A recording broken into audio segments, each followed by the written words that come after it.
welcome to a Fireside Reading of The Woman in White by Wilkie Collins.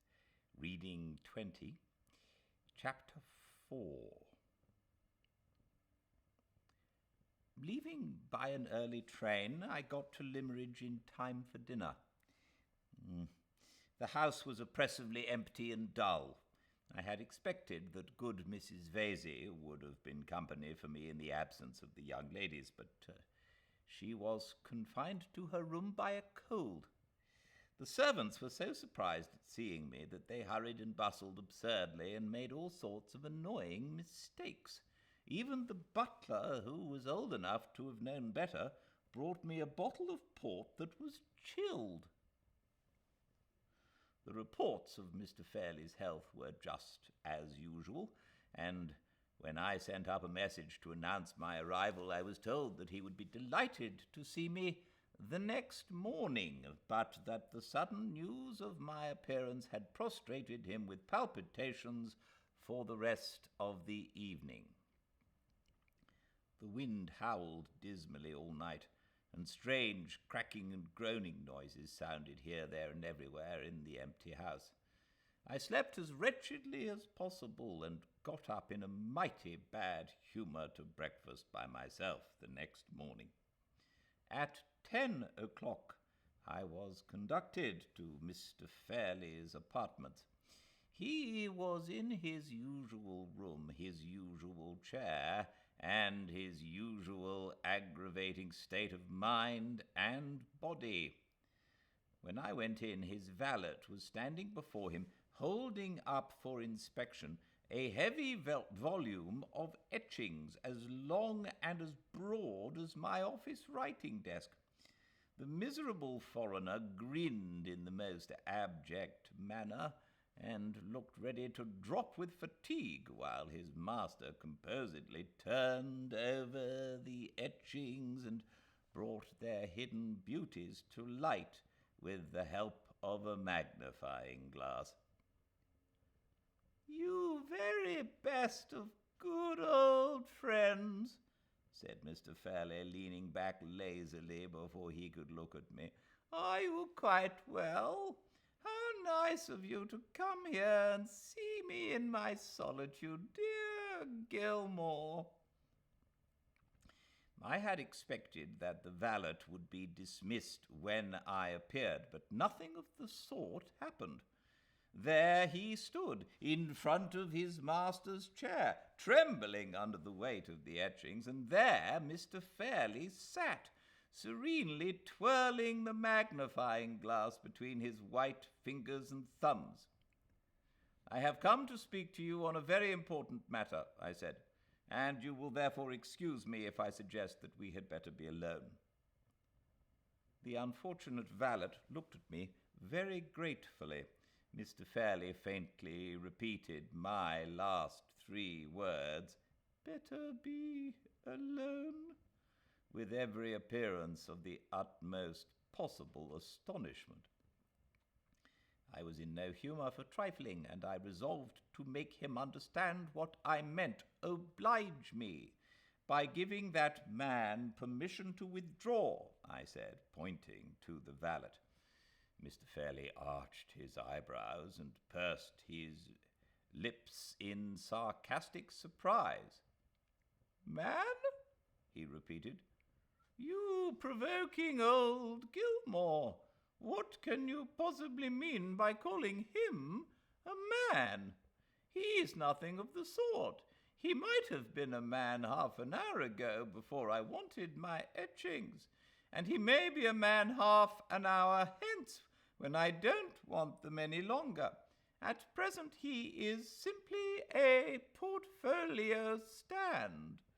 Why object, Gilmore, to a portfolio stand?" "I do object for the 3rd time, Mr. Fairley. I beg that we may be alone."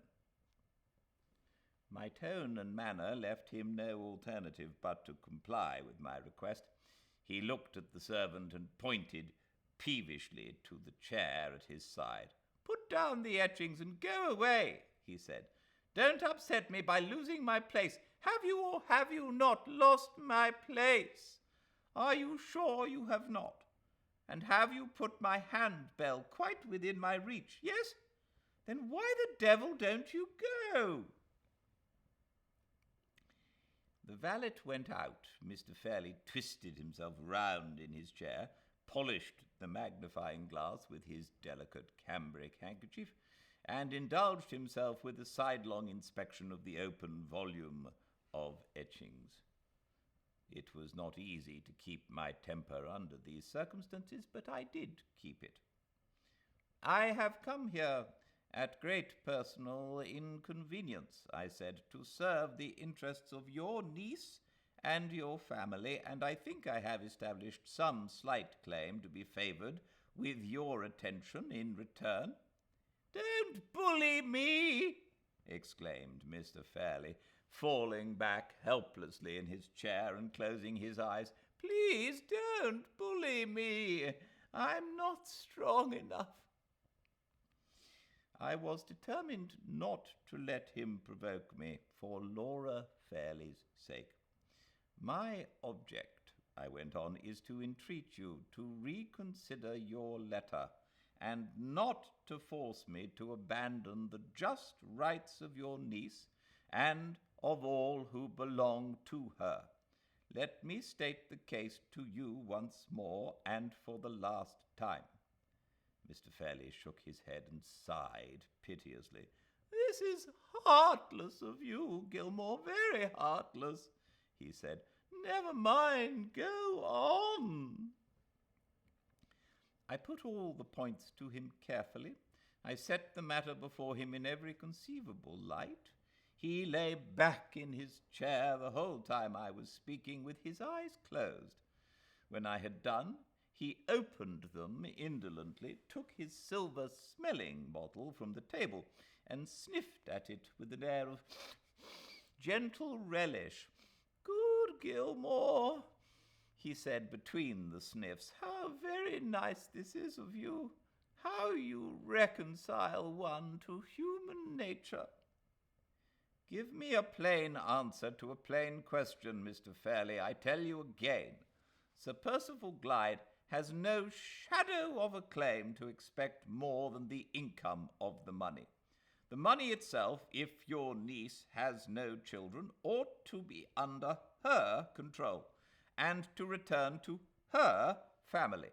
If you stand firm, Sir Percival must give way. He must give way, I tell you, or he exposes himself to the base imputation of marrying Miss Fairley entirely from mercenary motives." Mr. Fairley shook the silver smelling bottle at me playfully. "You dear old Gilmore, how you do hate rank and family, don't you? How you detest Glyde because he happens to be a baronet. What a radical you are! Oh, dear me, what a radical you are!" A radical? I could put up with a good deal of provocation, but after holding the soundest conservative principles all my life, I could not put up with being called a radical. My blood boiled at that. I started out of my chair. I was speechless with indignation. "Don't shake the room!" cried Mr. Fairley. "For heaven's sake, don't shake the room! Worthiest of all possible Gilmores, I meant no offence. My own views are so extremely liberal that I think I am a radical myself. Yes, we are a pair of radicals. Please don't be angry. I can't quarrel. I haven't stamina enough. Shall we drop the subject? Yes, come and look at these sweet etchings. Do let me teach you to understand the heavenly pearliness of these lines.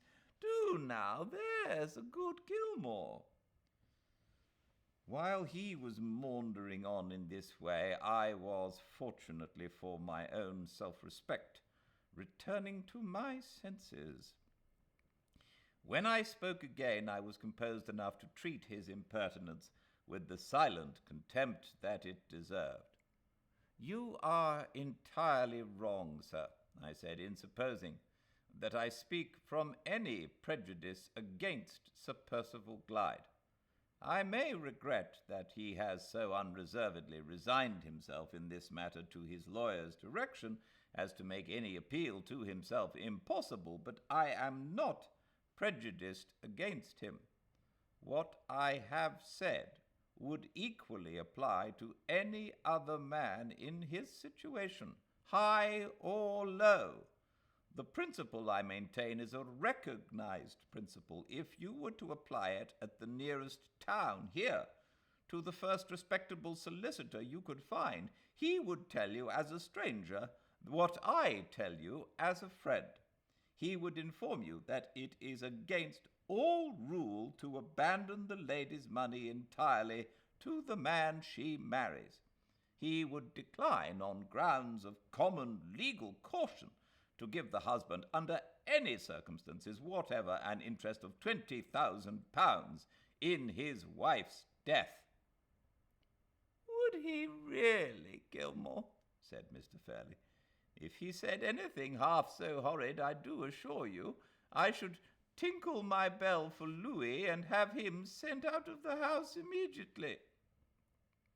"You shall not irritate me, Mr. Fairley, for your niece's sake and for your father's sake. You shall not irritate me.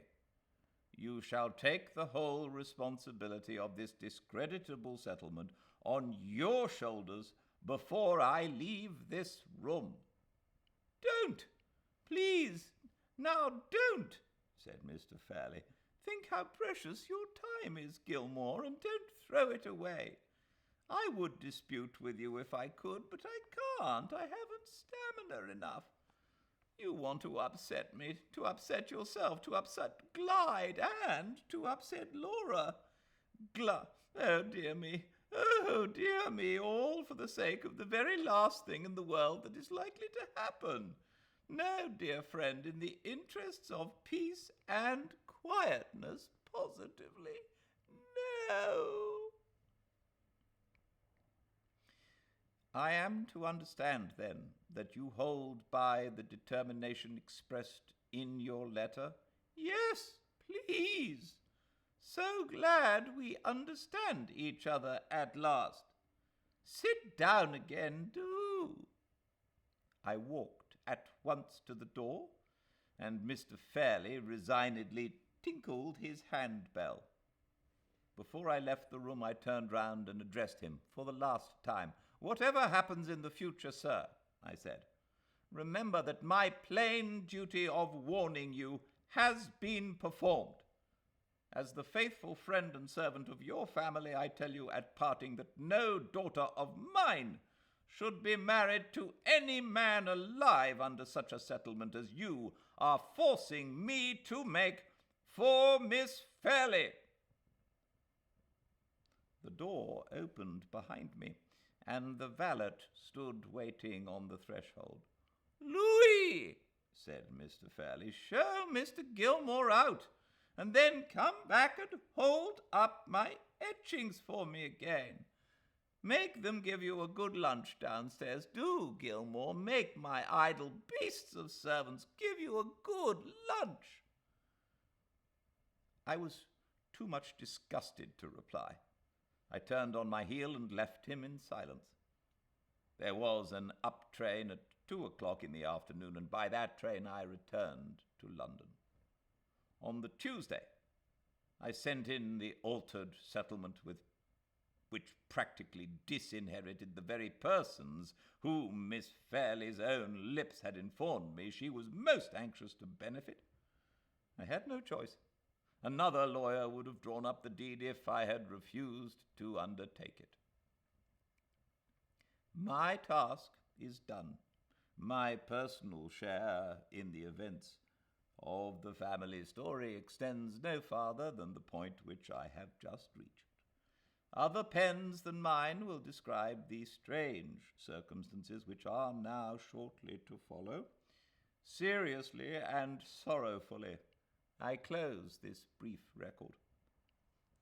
Seriously and sorrowfully, I repeat here the parting words that I spoke at Limeridge House. No daughter of mine should have been married to any man alive under such a settlement as I was compelled to make for Laura Fairley. The end of Mr. Gilmore's narrative.